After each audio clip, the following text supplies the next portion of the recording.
ресейден алған ұлы батаны, Түркістаным бар түріктің отаны. Дүлей тарих тауқыметін арқалап, сан ұрпаққа тарағандан қатағы. Қилы заман өтті сенің басыңнан, жеңдің талай дұшпаныңды басынған. Сараң тарих таразысы кемелшіп, кездерің көп арпаласып ашынған.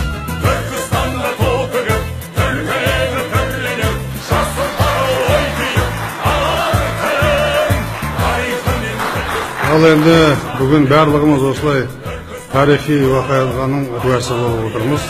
Астана сияқты көзіміз қуантатын шаһарға айналдырамыз. Сол үшін бәріміз жұмылып жұмыс істейтін болады.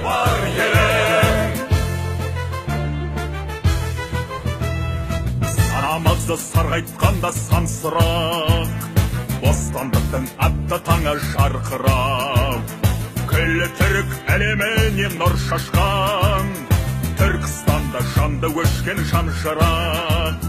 Жаңа ғасыр ұлы тұран ғасыры, қайта тілеп от бол ойдар жасыры. Қалам бәлем туын теккен Түркістан, бар түріктің күшін басар асылы. Түркістанды толтығып, түркілегі түрленіп, жас ұрпағы ой түйіп, алар тілін. Құрметті қауым, оңтүстік Қазақстанның облысы енді бұдан былай Түркістан облысы деп аталсын деген жарлыққа қол қойды.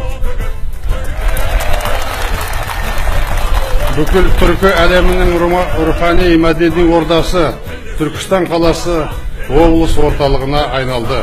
Керемет, туристердің көп келетін, Қазақстанның барлығының келіп тұратын, басқа елдердің де келіп қуанып тұратын қаласына Түркістан айналатын болсын.